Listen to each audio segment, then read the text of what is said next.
Seigneur, envoie ton esprit qui renouvelle la face de la terre. Dans la première lecture d'aujourd'hui, on nous dit que Pierre, l'apôtre Pierre, est allé dans une ville païenne et il s'est réuni avec des non-juifs pour leur parler, leur annoncer la bonne nouvelle. Et voilà que l'Esprit descend en toute force pour investir ses auditeurs d'une force extraordinaire. Et ils furent comblés de l'Esprit. À ce moment-là, alors, l'Église primitive s'est dit, mais de quel droit ces étrangers, ces non-juifs, qui n'appartiennent pas au peuple choisi, de quel droit reçoivent-ils l'Esprit Saint? Ils n'ont pas été baptisés. Parce que l'Église a décidé qu'on se baptise d'abord, et puis ensuite, il y a la confirmation, c'est-à-dire l'Esprit. Et là, Dieu nous fait un pied de nez en nous disant « Je descends sur eux avant de les avoir fait baptiser. Mais tu n'as pas le droit. » Ah oui? C'est toi qui vas dire à Dieu, tu as le droit, tu n'as pas le droit. Il est libre.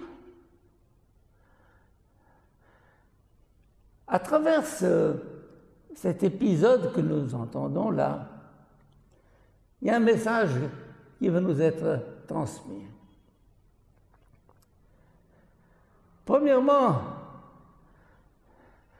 ce n'est pas à l'Église de dire à Dieu, tu feras ça ou tu ne feras pas ça.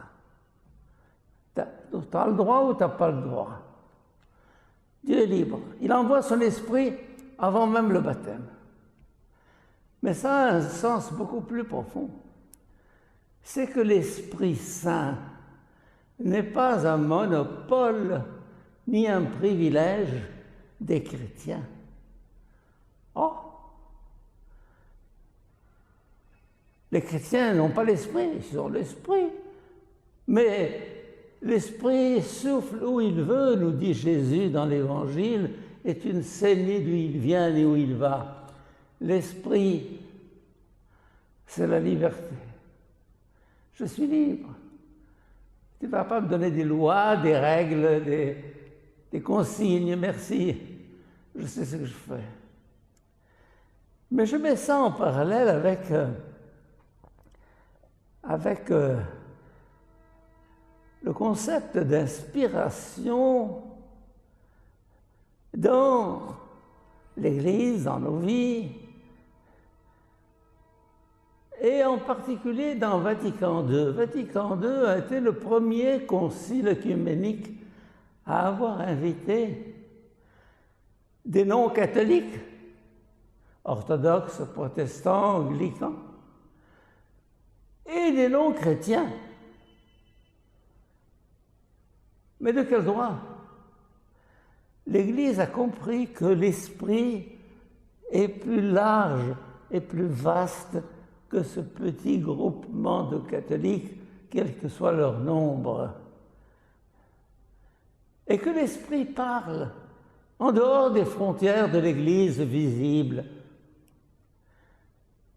Pour la première fois dans l'histoire, nous découvrons que la vérité est plus large que le petit cercle dans lequel nous voulons l'enfermer.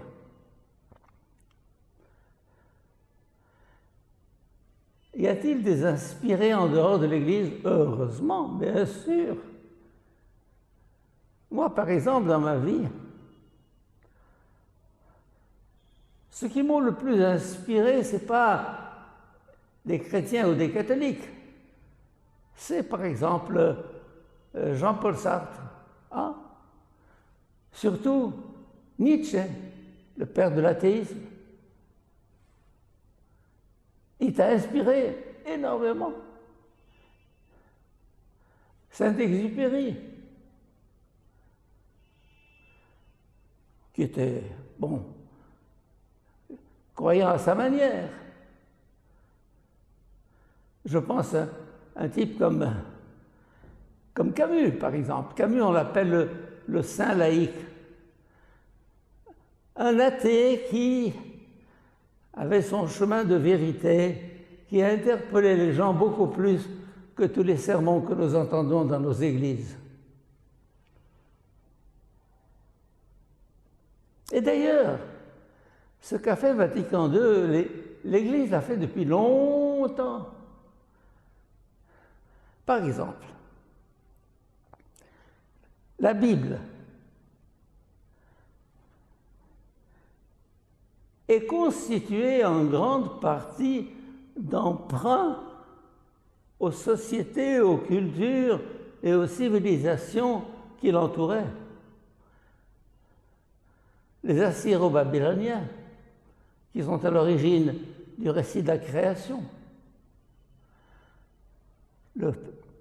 Le pharaon Akhenaton, qui est à l'origine du psaume 104, avec son hymne au soleil.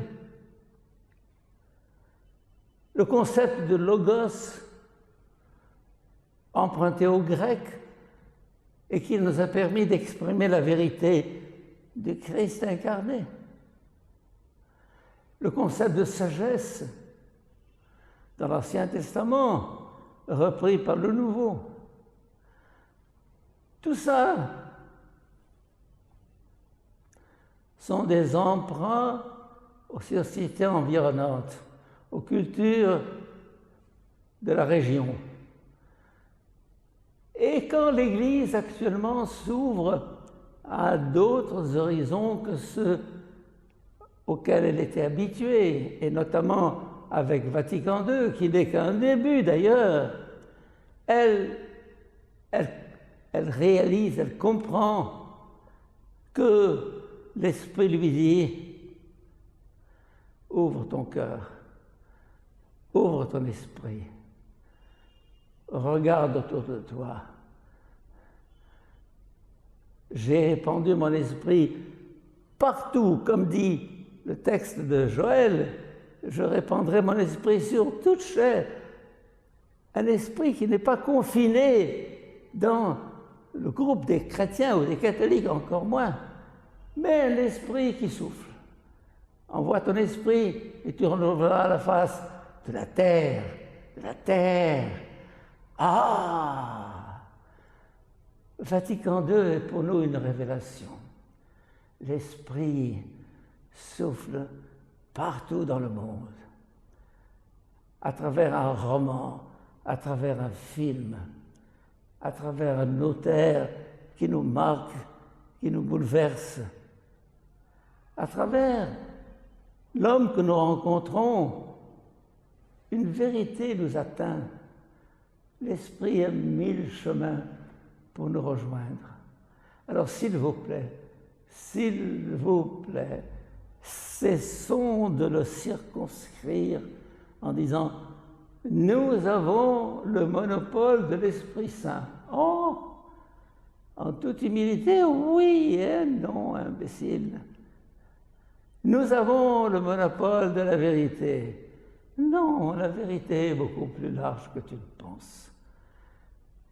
Et lorsque nous la cherchons là où elle est, nous trouvons l'Esprit à l'œuvre dans le cœur de tous ces gens qui cherchent Dieu, et les premiers à nous signaler, à nous être signalés dans l'Évangile, ce sont ces mages, des sages païens qui ont découvert le Christ à partir de leur religion et de leur vision.